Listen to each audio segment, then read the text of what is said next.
మార్కాపురం జిల్లా మార్కాపురం పట్టణంలో హనుమాన్ జయంతి సందర్భంగా నిర్వహించనున్న హనుమాన్ శోభాయాత్రను భారీ ఎత్తున విజయవంతం చేయాలని శోభాయాత్ర కమిటీ సభ్యులు పిలుపునిచ్చారు. మార్కాపురం పట్టణంలోని శ్రీలక్ష్మీ చెన్నకేశవ స్వామి ఆలయంలో హనుమాన్ శోభాయాత్ర కమిటీ విశ్వ హిందూ పరిషత్ హిందూ చైతన్య వేదిక ఆధ్వర్యంలో ప్రత్యేక పూజలు నిర్వహించి గోడ పత్రికను ఆవిష్కరించారు. ఈ సందర్భంగా కమిటీ నాయకుడు శ్రీనివాసులు మాట్లాడుతూ మే 12న హనుమాన్ జయంతి సందర్భంగా శోభాయాత్రను ఘనంగా నిర్వహించనున్నట్లు తెలిపారు. తర్లపాడు రోడ్డులోని శ్రీ ఆంజనేయ స్వామి ఆలయం వద్ద నుంచి సాయంత్రం 4 గంటలకు శోభాయాత్ర ప్రారంభమవుతుందని చెప్పారు. ఆంజనేయ స్వామికి ప్రత్యేక పూజలు అభిషేకాలు నిర్వహించనున్నట్లు వెల్లడించారు. జిల్లా ఏర్పడిన తర్వాత తొలిసారిగా శోభాయాత్రను సాంస్కృతిక కార్యక్రమాలతో కలిసి భారీ స్థాయిలో నిర్వహించేందుకు ఏర్పాట్లు చేస్తున్నామని తెలిపారు. అదేవిధంగా విశ్వ హిందూ పరిషత్ నాయకులు ఇమ్మడిశెట్టి వీరారావు మాట్లాడుతూ హిందువులంతా ఐక్యతతో పాల్గొని శోభాయాత్రను విజయవంతం చేయాలని కోరారు. మే 12న సాయంత్రం 5 గంటలకు శోభాయాత్ర ప్రారంభమవుతుందని పేర్కొంటూ మార్కాపురం మరియు పరిసర ప్రాంతాల హిందూ బంధువులందరూ పాల్గొనాలని విజ్ఞప్తి చేశారు.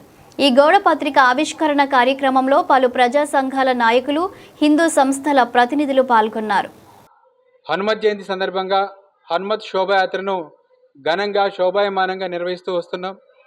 అలాగే ఈ సంవత్సరం కూడా మే 12వ తేదీ సాయంత్రం హనుమత్ శోభాయాత్రను ఘనంగా నిర్వహించాలని చెప్పి హనుమత్ శోభాయాత్ర ఉత్సవ కమిటీ మరియు విశ్వ హిందూ పరిషత్ హిందూ చైతన్య వేదిక ఆధ్వర్యంలో రేపు మే 12 సాయంత్రం ఘనంగా నిర్వహించబోతున్నాం. ఈ యొక్క సంస్థల ఆధ్వర్యంలో మొదటిగా శోభాయాత్రకు ముందు ప్రతి ఇంటి నుండి కూడా తమలపాకులు సేకరించి స్వామివారికి నాగవల్లి చందన శ్రీరామనామ లిఖిత తమలపాకు అర్చన కార్యక్రమం ముందుగా జరుగుతుంది. తర్వాత 4 గంటలకు హనుమత్ శోభాయాత్ర ప్రారంభమవుతుంది. ఈ యొక్క శోభాయాత్రను కోలాట బృందాలతోటి అలాగే కర్రసామ బృందాలతోటి అలాగే అనేక మంది కళాకారులతోటి ఈసారి ఘనంగా శోభాయమానంగా శోభాయాత్ర నిర్వహించబోతున్నాం. అలాగే శోభాయాత్ర అనంతరం ఆంధ్రప్రదేశ్లోనే మొట్టమొదటిసారిగా భజనా జామింగ్ కార్యక్రమాన్ని అమ్మవారిశాల వీధిలో భజనా జామింగ్ కార్యక్రమాన్ని నిర్వహించడం జరుగుతుంది.